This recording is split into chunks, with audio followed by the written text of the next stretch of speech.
the largest organ in your body isn't your liver or your brain, it's your skin, with a surface area of about 20 square feet in adults.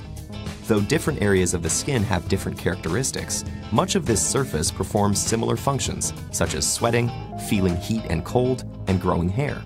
But after a deep cut or wound, the newly healed skin will look different from the surrounding area and may not fully regain all its abilities for a while, or at all. To understand why this happens, we need to look at the structure of the human skin. The top layer, called the epidermis, consists mostly of hardened cells, called keratinocytes, and provides protection. Since its outer layer is constantly being shed and renewed, it's pretty easy to repair. But sometimes a wound penetrates into the dermis, which contains blood vessels and the various glands and nerve endings that enable the skin's many functions. And when that happens, it triggers the 4 overlapping stages of the regenerative process.